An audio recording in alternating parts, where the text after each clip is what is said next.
Hello, it's time for my March wrap-up.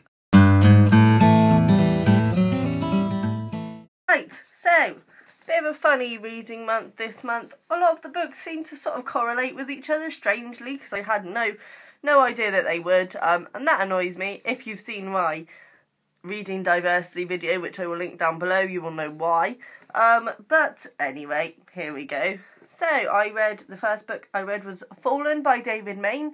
This is a random one that I picked up in a charity shop because I thought it looked kind of nice. I don't know, I quite liked the cover. And it's a really, actually, interesting and different take on a book. It's basically a Bible retelling of the story of Cain and Abel.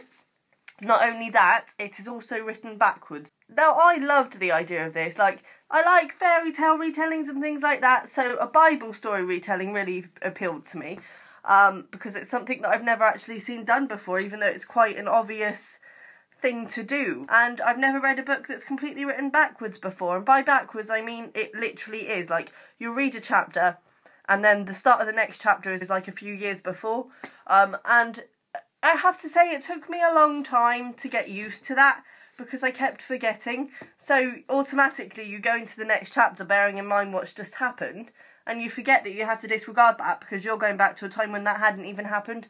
And so it took me a while, but actually I enjoyed it. It was different. I wouldn't say I would read a lot of books that were written backwards, but I liked what it achieved, and I liked the way it we got to know the characters through the unravelling of them.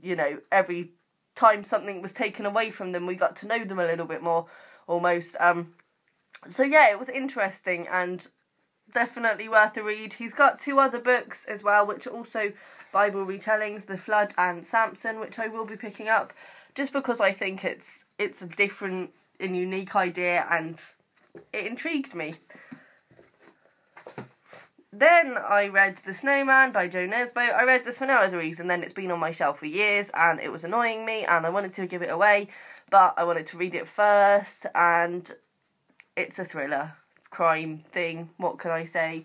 They're not my favourites anymore. I used to enjoy a good crime novel just for the pure enjoyment of the read, but nowadays I just kind of have moved on to different pastures, I suppose. The thing with this, I picked this up thinking it was the first one. Well, I actually originally bought The Leopard, which is behind me there, and then realised that wasn't the first one, so I thought this was the first one. Turns out this was the 5th one, I think. It's like a series with the same detective in it, and I didn't know. I can't be bothered to read 5 books of them, so I just went into this one, and it didn't overly matter, to be honest with you. The beginning was very info-dumpy, I found. It was very much, telling us about the detective anyway, so if I had read the other ones, that would have probably really bothered me. It bothered me anyway. But basically this is about a killer who he seems to leave. It's on the first snow of every year. A snowman appears that has been built by nobody knows, and a woman in the vicinity of that snowman ends up dead. Our detective has to find out who the killer is, and what more do you need to know? It was an enjoyable enough read. I wouldn't rave about it, but then it's not really my cup of tea anymore.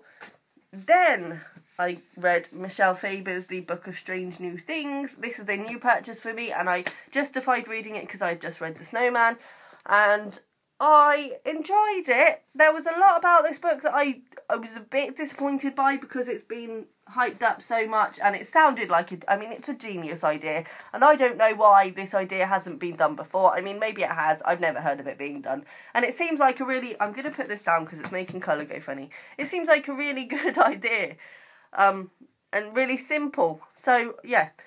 Anyway, basically this is about a missionary called Peter. Is he called Peter? Yes. Called Peter, who is sent on a mission to outer space where he has to preach to alien life form. And it's interesting. The thing for me was that I was expecting it to be a big bang book, and it wasn't. It's actually quite a slow burner, which isn't a bad thing. But it wasn't what I was particularly expecting. It's a slow burner. It's basically just about his life on the settlement and how he's got a wife back home. It's also about becoming detached to her because he's obviously experiencing very different things to what she's experiencing. The world back home is falling apart, but he just can't sort of care about it because he's not there and other stuff is going on. I loved the people that he preached to. They are the Oasis, and they were just really sweet and had a very nice philosophy on life. And, you know, like, he'd ask them what he called their planet because human beings had named it Oasis, and they were like, it's here, this is where we are, this is here, does it matter if it's got a name, sort of thing. And it's just, yeah, it's a lot about sort of human nature and where we go wrong, I suppose.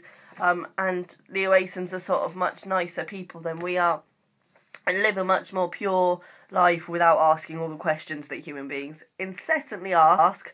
And yeah, it was sweet. At the end, I was kind of left feeling a bit like, what was the point? But I think that was just a preconception I had of what the book was going to be. It is a slow burner, and it is just a sweet little, well, I say little, it's not it's not really little. It's a sweet book, and it sort of teaches you a lot about yourself and about how you view the world, I suppose. There is, I will warn you, a very horrible case of animal abuse in this, and it did make me feel really upset for a while. Like, I'm quite sturdy in that I can generally read stuff and it won't upset me, but with animals I'm a bit more iffy, and it did really upset me. So if you are easily upset by that kind of thing, I wouldn't recommend necessarily, because it was quite upsetting and it still sort of plays on my mind a bit now. But it's a good book, I would recommend. Then I read Alice's Adventures in Wonderland by Lewis Carroll, illustrated by Camille Rose Garcia. This has been on my shelf for a while. I bought it because it's just so beautiful. Let me show you one of the spreads to show you just how beautiful it is. So the illustrations in this are absolutely gorgeous. I have always been a bit funny with Alice in Wonderland ever since I read it as an adult. The problem I now realise is that I read it in just a text edition. There was no pictures, there was no wordplay. It was literally just a straightforward text, and it's got to have the pictures and the wordplay. Like, that is what makes this story what it is. I do still have my issues with this story, I'm not going to lie. Like the fact that none of the characters are likeable, particularly Alice herself. She's selfish and a bit rude. And all the characters she meets aren't particularly likeable either. That said, it was still good fun, and I enjoyed it, and I'm glad that I reread it in an edition that was a bit more fun than the one I first properly read it in, because it sort of rekindled a love a bit. Then I read, in the same vein, Peter and Alice by John Logan. This is a play based on the real Peter Pan and the real Alice in Wonderland, which is Peter Llewellyn Davies and Alice Liddell. And the fact that it actually happened, they met at an event, and it's John Logan's take on what they would have spoken about, what would have happened when they met. And it's just spectacular. Truly is, like, this is one of those things, I read it in one sitting, it's not very long, and it's a play, so it's quicker to read. And I was just, my breath was taken away. I just couldn't believe, like, how good it was. So this is about, basically, they both have quite sad lives, and it's about, you know, how they were meant to never grow up and everything was meant to be magical, and the world broke them, effectively. And it's just so worth a read. Please, someone read it so we can talk about it, because honestly, the feels, as they say.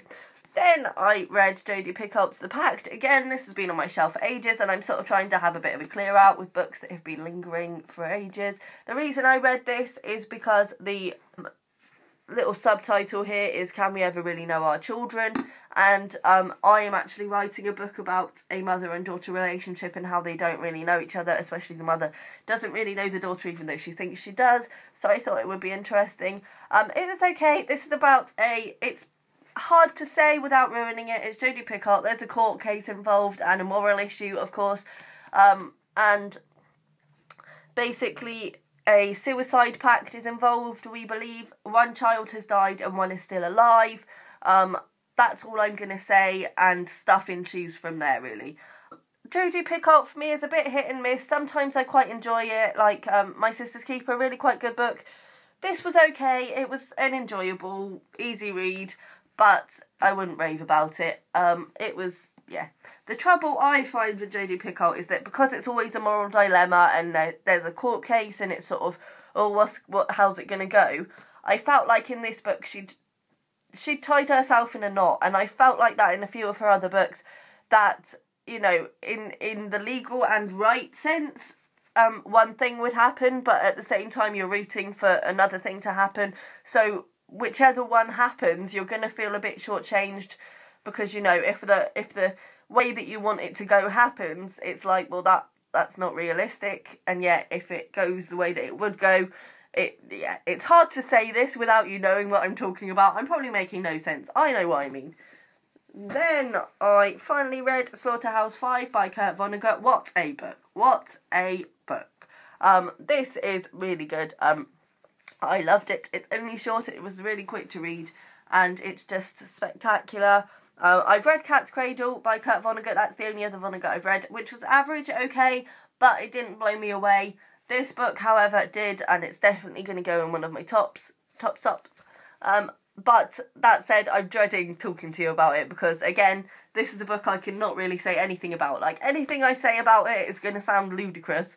It's basically, I'll try my best.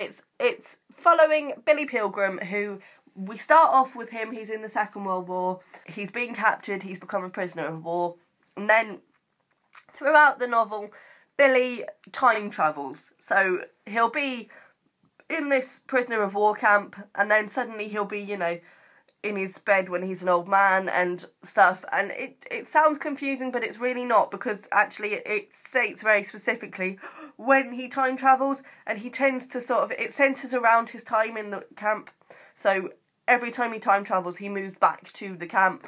And Billy has a very colourful life. At one point he gets captured by an alien life form and put in a zoo there, so he time travels there sometimes as well, and it's bizarre, but it's really good. If you liked Catch-22, this is an easier to understand, shorter and more funny, I found, version of Catch-22 effectively.